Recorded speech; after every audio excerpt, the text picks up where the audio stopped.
ఒక్కటిని పెట్టుకుని అంగుళం ఖాళీ లేకుండా కొట్టేశారు. డుళ్ళి కింద పడిపోయాడు. ఆ బాణములతో ఉన్నటువంటి శయ్య మీద పడుకుని ఉంటే నెత్తురంతా కారిపోతుంది. మీరు శాంతి పర్వం చదవాలి మహాభారతంలో. నిజంగా అయ్య బాబో ఏమి భీష్ముడు అనిపిస్తుంది. అక్కడ యుద్ధ భూమిలో పడిపోయి ఉన్నాడు. ఉప పాండవుల్ని చంపేశారు. ఎవరు? అప్పటికి దుర్యోధనుడు కూడా చచ్చిపోయాడు. దుర్యోధనుడు ఇంకా చచ్చిపోయాడంటే తొడలు విరిగి పడిపోయి ఉన్నాడు. అటువంటి స్థితిలో శత్రువన్నవాడు లేని సమయంలో అశ్వత్థామ ఒక్కడు వెళ్ళి ఉప పాండవులందరినీ చంపేశాడు. ఈ వార్త అంపశయ్య మీద పడుకున్న భీష్మాచార్యుల వారికి చెప్పారు. నేను ఆ ఒక్క పద్యం జ్ఞాపకం ఉంటే చాలండి జీవితంలో, ఎవరిని ఎక్కడ ఉంచాలో మీకు వచ్చేస్తుంది. ఆయన అన్నాడు, రాజట ధర్మజుండు, సురరాజసుతుండట ధన్వి, సారథి సర్వభద్ర సంయోజకుడైన చక్రియట, ఉగ్రగదాధరుండు భీముడయ్యాజికి తొడువచ్చునట, ఆపద కల్గుటకేమి చిత్రమో అన్నాడు. ఎంత పెద్ద మాట అండి. ఊరే దుర్యోధనాదులు బతికుండగా చంపేశారంటే అర్థం ఉందిరా. ఇప్పుడు లేరు దుర్యోధనాదులు. రాజట ధర్మజుండు, ఇప్పుడు రాజు ధర్మరాజే మొత్తం మహీమండలానికి అంతటికి. సురరాజసుతుండట ధన్వి, దేవేంద్రుడు కొడుకు అర్జునుడు గాంధీవం పట్టుకుని ఉంటాడు. వాళ్ళకి ఎప్పుడూ రక్షణ చేసే సారథి సర్వభద్ర సంయోజకుడైన చక్రియట, అందరి భద్రత చూడగలిగినటువంటి మహాపురుషుడైన కృష్ణ భగవానుడు, ఉగ్రగదాధరుండు భీముడయ్యాజికి తోడువచ్చునట. ఎప్పుడు ఉగ్రంగా గద తిప్పేటటువంటి భీమసేనుడు ఆ అర్జునుడికి తోడుగా ఉంటాడు. అటువంటి వాడి కొడుకుతో సహా 5 పాండవుల కొడుకుల్ని ఒక్క రాత్రి ఈ సమయంలో ఏ శత్రువులు లేని సమయంలో చంపేశారంటే ఏమనుకోవాలరా. అసలు అంతమంది బతికున్నప్పుడు వాళ్ళ జోలికి వెళ్ళిన వాళ్ళు లేరు, అందరూ చచ్చిపోయారనుకున్నప్పుడు 5గురిని ఒక చంపేశాడా శిబిరాల్లోకి వెళ్ళి, పాండవుల శిబిరంలోకి. ఇది కదా ఈశ్వరుడంటే, ఇది కదా ఆపదంటే అన్నాడు ఆయన. ఆపద కల్గుటకి ఏమి చిత్రమో అది పరిపాలన అంటే. ఆయన అనుకున్నాడా 5 పాండవుల్ని ఓఘోవతి నది ఒడ్డుకి తరలించాడు. ఉప పాండవులు ఉండకూడదనుకున్నాడు, అంతే తీసేశాడు. పరీక్షిత్ బతకాలనుకున్నాడు, కడుపులో ఉన్నవాడిని బ్రహ్మాస్త్రానికి పిల్లాడికి మధ్యలోకి వెళ్ళి రక్షించాడు. అది ఆయన పరిపాలన అంటే. ఆయన ఏదైనా చెయ్యగలడు. ఏదైనా చెయ్యగలిగినటువంటి పరమాత్మ ఉగ్రహ. నేను మళ్ళీ మళ్ళీ చెప్తున్నాను, ఎందుకు చెప్తున్నానో తెలుసా అండి? సదాశివనామానికి ముడి. ఆయన కోపంగా ఉన్నాడు, ఆయన కోపంగా ఉంటాడు, కోపంగా ఉన్నవాడు ఉగ్రుడు అన్న మాట మీరంటే అది అర్థం లేని మాట. అప్పుడు ఆయన కూడా ఒక వ్యగ్రతకి వశుడైపోయాడని గుర్తు కాదు. ఆయన ఎప్పుడూ సదాశివోం. మరి వ్యగ్రత ఎందుకు పొందినట్టు? అనేక కారణములు. మీ పాపములు తీసి మిమ్మల్ని దగ్గరికి చేర్చుకుని సదాశివోం. సుఖములే ఉంటే వైరాగ్యం రాదు కాబట్టి కష్టమిచ్చి సదాశివోం కాదు. భక్తుడైన వాడి మీద వస్తున్నటువంటి ఉపద్రవముల మీద కోపంతో ఉండి రక్షణ కలిగినటువంటి సదాశివోం. వైరాగ్య సుఖమును ఇవ్వగలిగినటువంటి కోపము కలిగినటువంటి ఉగ్రస్వరూపమైన సదాశివోం. ఇప్పుడు మీకు ఉగ్రహ నామం దూరం పెట్టవలసిందా, మీరు కౌగిలించుకోవలసిందా? మీరు కౌగిలించుకోవలసిన నామం, కుంతీదేవి అడిగినట్టు అడగవలసిన నామం, ప్రతిరోజు మనస్ఫూర్తిగా చెప్పవలసినటువంటి నామం. అంతేగాని ఉగ్రహ అంటే కోపంగా ఉన్నవాడు అంటే అసలు ఎవరితో ఎందుకు తెలవాలి? అది ఎందుకు తెలవడం కాదు. ఉగ్రహ సదాశివ, ఇది మీరు తెలుసుకోవాల్సి ఉంటుంది. అదే స్వామి వాయువు మీద అధిష్టాన దేవత. అది గమ్మత్తు. ఆయన కేవలం కోపం ఉన్నవాడైతే వాయువుకి అధిష్టాన దేవత ఎందుకు అవుతాడండి? వాయువు ఎవరు? శాస్త్రముల యందు వాయువు ఆయుర్దాయకారకుడు. ఆయుర్దాయము అన్నదాన్ని దేంతో లెక్క పెడతారో తెలుసా అండి?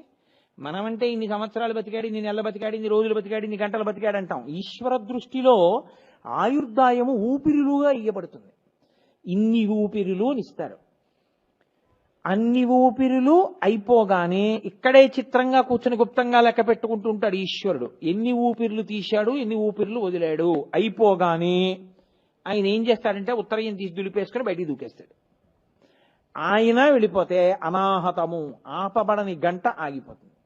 ఆగిపోగానే శివం శవం నేల మీద పడిపోతుంది. కాబట్టి వాయువే ఆయుర్దాయకారకుడు. నమస్తే వాయోత్తమేవ ప్రత్యక్షం బ్రహ్మాసి అని మనకి వేదం ఆయన్నే స్వయంగా పరబ్రహ్మంగా చెప్తోంది. అందుకే వాయులింగంగా శ్రీకాళహస్తిలో ఉంటాడు ఆయన. అంటే నేనే వాయువుగా ఉన్నాను, ఆయనే ఆయుర్దాయకారకుడు కాదు కాదు, కేవలము ఆయుర్దాయకారకుడు అని నేను అన్నాను అనుకోండి, ఒక కామ్య ప్రయోజనము దగ్గర కట్టుబడిపోతాం మనం. కాదు, అసలు వాయువు యొక్క గొప్పతనం ఏమిటో తెలుసా అండి? ఆయన స్వాధ్యాయ వషట్కారో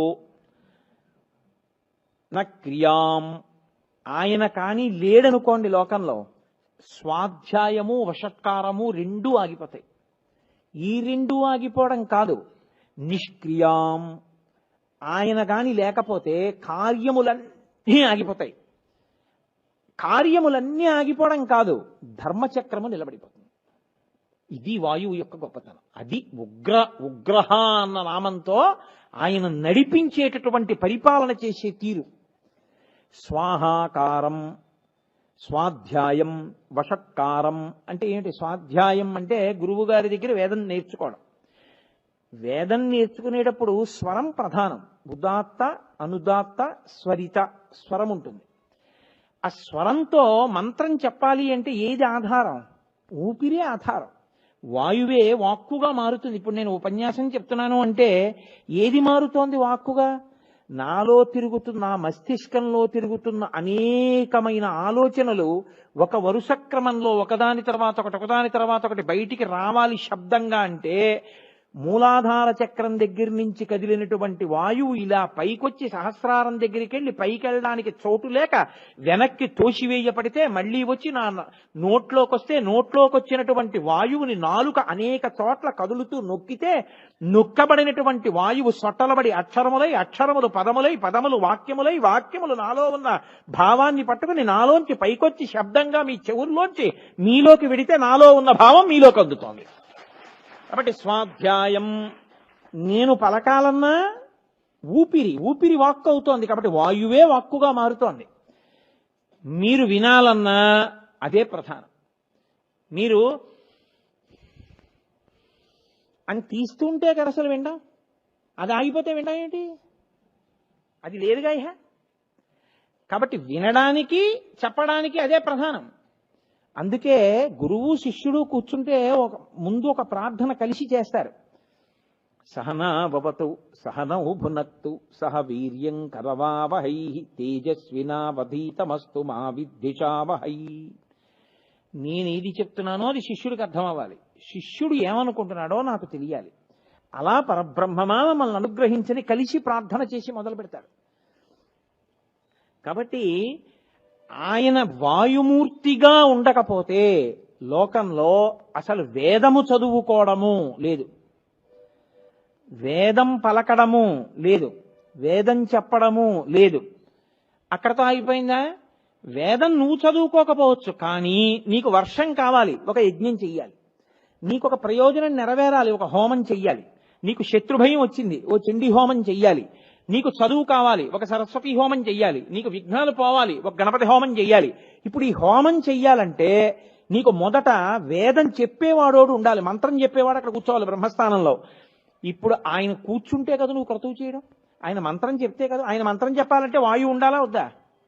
లేకపోతే ఆయన ఎలా చెప్తాడు మంత్రం? ఆయనలోకి ఊపిరి ఎడితే కదా చెప్పడం. వాయు చలనము లేకపోతే అసలు మంత్రం ఎలా వస్తుంది? కాబట్టి స్వాధ్యాయము లేదు, వషట్కారము లేదు, వీటితో పాటుగా నిష్క్రియ పని అన్నది లేదు. ఎందుకు లేదు చెప్పండి? పని ఎందుకు ఉండదు అంటే బయట పని లేదు అని మీరు అనుకోకూడదు. పని అంటే ఒక సమిధని ఇలా తీయడం, అంటే సమిధలు పట్టుకురావడం. ఇప్పుడు సమిధలు పట్టుకురావాలి అంటే దర్భలు పట్టుకురావాలండి. అందుకే కృష్ణ మృగంగా తిరిగినప్పుడు ఇంద్రుడు నిర్ణయించాడు ఈ భూమి మీద దర్భలు బాగా దొరకాలి అని. అందుకే ఇక్కడ దర్భలు దొరుకుతాయి. ఎప్పుడు జింకలు తిరగాలి ఇక్కడ నిర్ణయించాడు. అందుకే జింకలు తిరుగుతుంటాయి ఇక్కడ ఎక్కువ, వేదభూమి కనుక ఇది. కాబట్టి ఇప్పుడు మీరు దర్భ పట్టుకురావడానికి వెళ్ళాలంటే ఏం చేయాలి? శరీరం కదలాలా? దర్భ తెచ్చుకోవాలంటే శరీరం కదలాలంటే ఏం చేయాలి? వేళ్ళు ఇలా ఇలా వంగాలి, ఈ పాదం ఇక్కడ వంగాలి, మళ్ళీ మోకాలి దగ్గర వంగాలి, మళ్ళీ ఈ కటి భాగం దగ్గర వంగాలి. ఈ చేతులు ఇలా కదలాలి, ఈ చెయ్యి ఇలా ఈ 3 వేళ్ళు కదిలి పట్టుకోవాలి, ఇలా ఎడం చేత్తో పట్టుకుంటే కుడి చేత్తో దాన్ని కింద కొయ్యాలి. ఈ కదలికలన్నింటికి క్రియలని పేరు. ఈ కదలికలన్నీ ఉంటే మీరు ఏమైనా పట్టుకొస్తారు, ఏదైనా చేస్తారు. తినడం దగ్గర నుంచి, కూర్చోవడం దగ్గర నుంచి, పడుకోవడం దగ్గర నుంచి ఏ కదలిక ఉండాలన్నా ఇవన్నీ ఇలా కదలాలి. ఇవి ఎందుకు కదులుతాయో తెలుసా అండి? ఇలాగా వాయువుకి ఒక లక్షణం ఉంది, అశరీర. ఆయనకి శరీరం ఉండదు వాయువుకి.